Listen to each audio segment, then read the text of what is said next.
Selamlar, geç kalmış da olsa yeni videodan herkese merhaba. Bu videoda size kaldığımız yerden karakterimize neler yapmamız gerektiği ile ilgili yol haritamızın devamını anlatacağım. İyi seyirler dilerim. Öncelikle karakter seçim ekranından başlamak istiyorum. Sebebi de şu.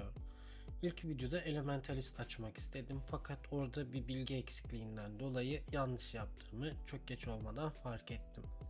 Çünkü ben onu Alacrity Tempest oynamayı düşünüyordum ve onu Ritualist tatlı oynamam gerekiyordu. Fakat o videoda ilk videoyu çekerken End of Dragon'ım olmadığı için oyun bana o gerekli statta askerlikte almama müsaade etmedi ve işler bayağı değişti.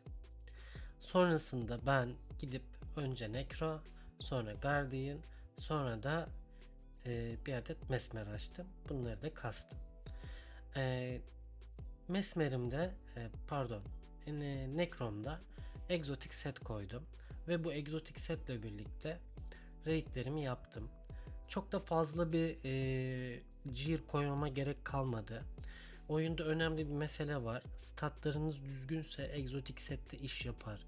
Raid'de en azından power oynuyorsanız sizin işinizi görecek kadar bir güç sağlayacaktır. Fakat Necro oynarsam 2 adet Gear yapmam gerekiyordu.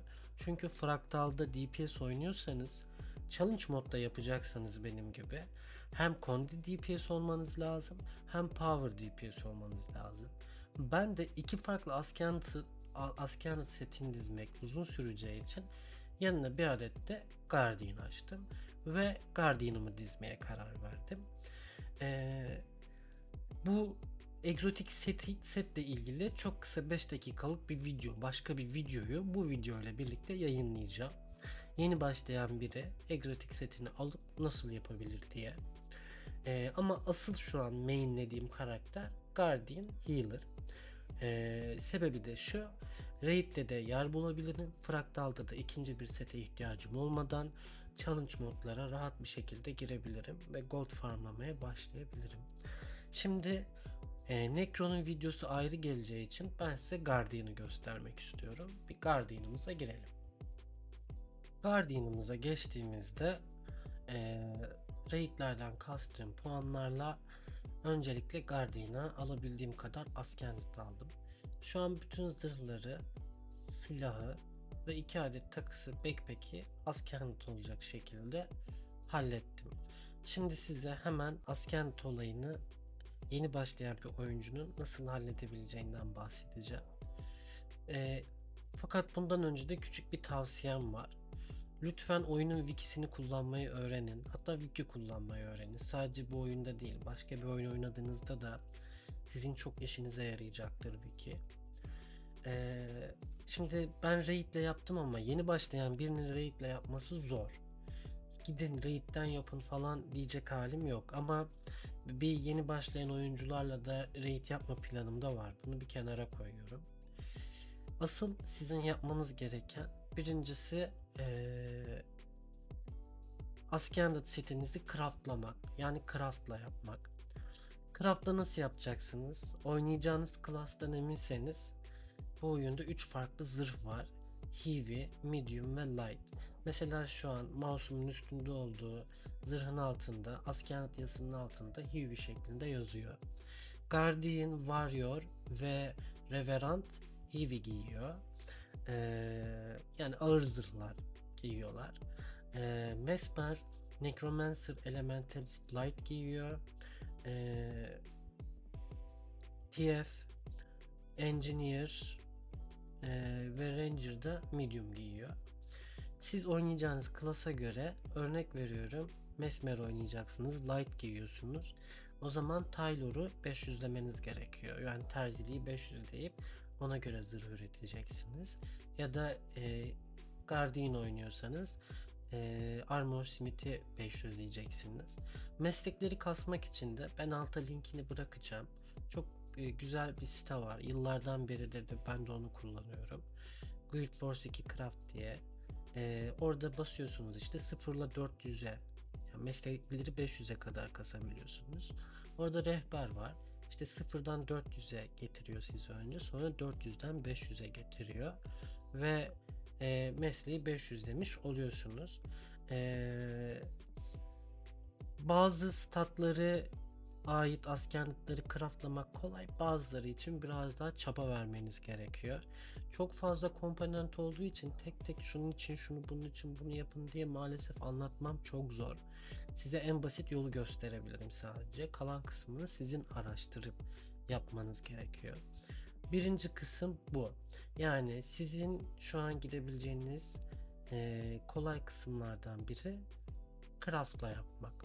Fakat oyuna şu yeni gelen özellikle bayağı bildiğiniz bedava askerlik alabiliyorsunuz. Bu Wizard Vault şuradan girdiğimiz yerde 400 puana 3 adete kadar, 600 puana da bir tane askerlik alabiliyoruz. 3 tane zırhınızı ve bir tane weapon'ınızı buradan alabilirsiniz. Bunlarda şöyle bir eksi puan var. Power oynuyorsanız, yani benim önerdiğim yöntemi oynuyorsanız Zoja'yı seçip Power statlayı alabiliyorsunuz. Ama Condi ve Healer oynuyorsanız şu an metada olan Condi ve Healer statlarını seçemiyorsunuz. Fakat askerliktir. Askerliklerin statları değiştirilebiliyor. Bir tek takıları değiştiremiyorsunuz ve backpack'i değiştiremiyorsunuz. Silah ve zırhların statlarını değiştirebiliyorsunuz. Bununla ilgili yine çok basit bir video çekeceğim. Nasıl değiştirebildiğinizle ilgili. Tabi onu da değiştirmek öyle kafanıza göre pek olmuyor. Biraz gold harcamanız gerekiyor. Biraz spirit chart gerekiyor. Ama istediğiniz stata ulaşıyorsunuz. Aslında en kolay yöntemlerden biri de bu. Yani 3 parça armorunuzu buradan tamamlayıp bir silahınızı da buradan alırsanız, craftla da kalan 3 parçayı craftlayıp zırhlarınızı tamamlamış olursunuz. Build'inizi iyi öğrenin. Snow Cross diye çok bilindik bir site vardır. Az çok bütün oyuncular bilir. Snow Cross'tan build'lere bakıp hangi ürünü, hangi reliği koymanız gerektiğine de bakabilirsiniz. Onlara da dikkat edin ki hasarınız ya da heal oynuyorsanız heal'iniz düzgün çıkabilsin. Şimdi zırhları ve silahı nasıl yapabileceğimizi az çok anladık. Bir yöntem daha var. Onu da göstermek istiyorum. Hemen oyunumuzda şuraya ışınlanalım. Burada bunu bir göstermek istedim. Çünkü bence bu raid'den çok daha kolay bir yöntem. Bu NPC'de şurada aynı raid puanlarıyla aynı sayılara sahip. Yani raid'de de 150 puan istiyor. Burada da 150 puan istiyor. Fakat buradaki avantaj şu. Icebroad Saga'ya sahipseniz, Icebroad Saga'nın her gün IBS 5 diye bir strike serisi var ve LFG'de bu strike'ları insanlar yapıyorlar. Her gün IBS 5'i yaparak ve End of Dragon'ınız varsa günlük End of Dragon Strike Mission'ını yaparak bu puanlardan biriktirebiliyorsunuz. Ben bu karakterle sadece 4 tane End of Dragon Strike'ı yaptım ve 81 puan birikti. Siz günlük girip Icebroad Saga'nın 5 Strike'ını bir partiyle yaparsanız, oradan değillerinizi alırsanız ve End of Dragon'da yaparsanız tahminimce haftada bir ya da iki parça askerliğinizi buradan alabilirsiniz. Buradan almanın da avantajı şu. İstediğiniz statı seçebiliyorsunuz. Uğraşmanız gerekmiyor. Craft'la uğraşmanız gerekmiyor ve ucuz. Yani 5 gold'a alıyorsunuz. Yani 5 gold hiçbir şey gerçekten. Yani en pahalısı göğüslükler falan 15 gold ki onlar bile gerçekten uygun. Bu şekilde buradan da askerliklerinizi alabiliyorsunuz. Peki şimdi diyeceksiniz ki zırhı silah hallettik. Takı lazım ya da backpack lazım. Backpack ile ilgili ayrı bir video koyacağım. O çok kolay. Sadece gold'a dayalı bir yöntemle yapılabiliyor. Onu şimdilik ayrı bir yere koyuyorum. Statları da zaten daha düşük. En son yapılsa bile olur. Askerlik takılarda da fraktal aslında en kolay elde edilen yer diyebilirim. En azından yüzükler için bu şekilde ilerliyor. Yüzüklerde benim ilk önerdiğim yine power statlı karakterler oynuyorsanız lazım olan yüzükleri almak için size bu Pristine Fraktal Relik'ten 20 tane lazım. 20 taneyi de sadece tier 1 fraktal yapsanız günlük 4 tane gelir. 5 günde 2 yüzüğünüzü de alırsınız. Ve yüzük defterini kapatabilirsiniz sonsuza dek o karakterle. Çünkü alabileceğiniz en iyi yüzük aslında bu olmuş oluyor. Fakat Konde oynuyorsanız ya da Healer oynuyorsanız bu 10 puanlık olan yüzüklerden, yani Pristine Fraktal Relik'ten muadilini alabiliyorsunuz. Yani size tam lazım olan statta olan değil de onun benzeri olan bir stattakini alabiliyorsunuz. Günü kurtarır ama uzun vadede profesyonel seviyede sizin DPS'inizi ya da heal'inizi düşüreceği için çok tavsiye etmem yanlış statta kullanmanızı. Peki bu bütün statları seçebileceğimiz bir yüzük var mı derseniz, evet, o da var. Fakat bu 100 puan istiyor. Bu arada buna puan diyorum. Hemen bunu da açıklayayım. Pristine Fraktal Relik'i Daily Tier 1 fraktallardan alıyorsunuz. Hemen şöyle size göstereyim. Şuradan geçip.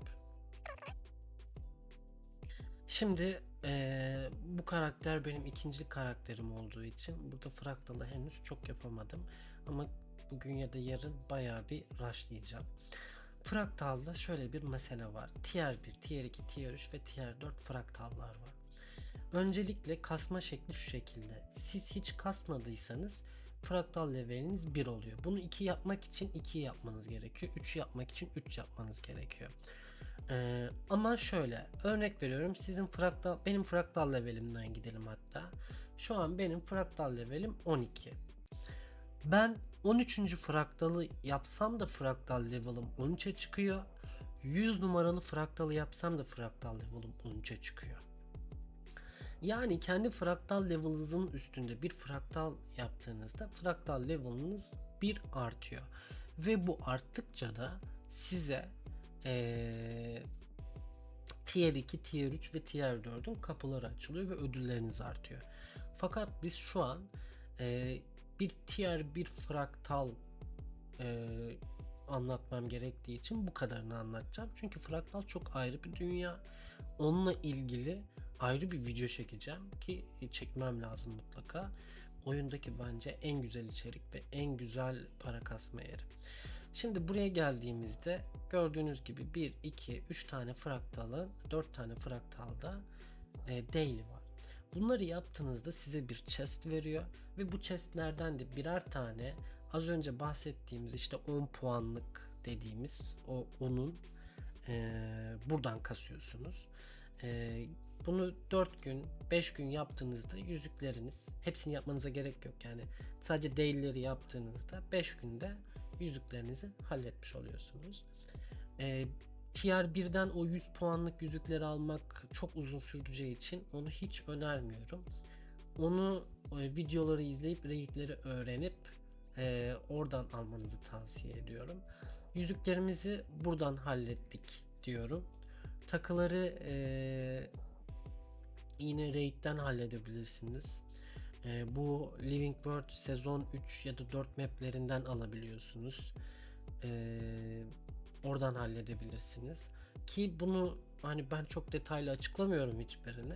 Siz örnek veriyorum, yüzükleri fraktaldan benden gördünüz ve aldınız fakat aksesuarları nasıl yapacağınızı bilmiyorsunuz. Google'da İngilizce olarak bir ararsanız bir sürü kaynak bulacaksınız. İşte şu haritadan şunu yaparak, bu haritadan bunu yaparak. Ben size en hızlı olanları, en hızlı gelişimi tarif etmeye çalışıyorum. Şimdi bir meseleye daha gelelim. Takılar dedik, yüzükler dedik, amulet yani kolyemiz, ondan bahsetmedik. Tabii ki onun da askent olması gerekiyor. Power oynuyorsanız yine bu iş kolay ama power oynamıyorsanız bu iş yine zor. Şöyle ki Laurel Merchant'ta şurada Ascended Power amuleti 30 Laurel'e alabiliyorsunuz ve bir daha bir şey almanıza gerek kalmıyor yani Power karakterinize ve bu şekilde çözülmüş oluyor. Condi ya da Healer oynuyorsanız yine burada muadilleri var ama yine o lazım olan core statlarda değiller.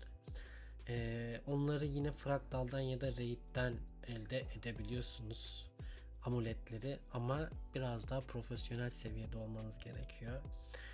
Tavsiyeme devam ediyorum. Lütfen Power bir klas seçin başlangıçta ve Power oynayın. Gördüğünüz gibi sadece Power oynayarak Wizard Vault'tan aldığınız Askent chestlerde değişiklik yapmanıza gerek kalmıyor. Buradan takınızı alabiliyorsunuz. Fraktaldan yüzüklerinizi hemen alabiliyorsunuz. Farklı bir şey yapmanıza gerek kalmıyor. Yani oyun çok daha hızlı ilerliyor. O yüzden Power oynayın, Power oynayın, Power oynayın. Power class oynayın. Her class'ta Power oynamayın tabi de. Amuleti de buradan en hızlı buradan halledebilirsiniz. Bunun haricinde yine Living World 3-4 maplerinde puan toplayarak vesaire de istediğiniz statta alabiliyorsunuz ama onlar biraz meşakkatli. Onlardan bahsetmeyeceğim bile. Şimdi askentleri nasıl yapacağınızı 3 aşağı 5 yukarı anlattım. Karakterinizin ilk aşaması askentlerinizi tamamlamak olsun. Storyleri ilk videoda bitirmeniz gerektiğinden bahsetmiştim. Umarım bitirmişsinizdir. Bitirmediyseniz de muhakkak storylerinizi bitirin. Askentlerinizi tamamlamaya çalışın. Askentlerinizi tamamlamaya çalışırken bir yandan da fraktal tier 1 değillerinizi her gün yapın. O fraktal puanlarınız biriksin. Onlar o kadar işinize yarayacak ki erken aşamada sonradan bana çok teşekkür edeceksiniz. Her gün şuradan Y'den LFG'den fraktala girin. Tier 1 fraktalda T1 değiliz diye parti açarlar. Onlara dahil olun. Bilmiyorsanız sorun. Mutlaka içinde bir tane yol gösteren vardır. Bilen vardır. Fraktalları öğrenin. Bu oyundan sıkılmak istemiyorsanız, yapmak istediğiniz legendary'leri daha hızlı yapmak istiyorsanız bir numaralı yöntem fraktal. Videolar artık aksamayacak. İlk videodan sonra önce bir mikrofon almak istiyordum ben hep. Kulaklık çok kafamı sıktığı için. Mikrofonda bayağı bir sorun yaşadım. Teknik aksaklıklar oldu. Geldi, kırık geldi, bozuk geldi falan. Amazon'da bayağı bir sıkıntılar oldu. Sonra mikrofonum geldi fakat ben hasta oldum. Kendime gelemedim uzunca bir süre. Hatta hala burnum tıkalı. Derken bu süreç biraz uzamış oldu. Fakat bundan sonra bu bahsettiğim içeriklerden parça parça bahsedeceğim. Bundan sonraki videolarda şunu yapıyoruz, bunu yapıyoruz şeklinde videolar gelecek. Yani şimdiki yol haritamız bu şeklinde bir video gelecek ama daha çok şöyle videolar yüklemeyi düşünüyorum. Balıkçılık nasıl yapılır videosu, fraktal nasıl yapılır videosu, bossların kendi videoları. Mesela ilk raid boss'u Veil Guardian nasıl kesilir? Bununla ilgili bir video. Gibi yani merak ettiklerinizi daha geniş açıklayan bir hani böyle boss'u kesin şeklinde değil de bu boss'u böyle kesiyoruz şeklinde minik küçük videolar paylaşmayı düşünüyorum. İzlediğiniz için teşekkür ederim. Bu videoların devamı gelecek. Siz abone olduğunuzda bu beni daha da çok teşvik ediyor. Lütfen abone olun. Kendinize iyi bakın. Hoşça kalın.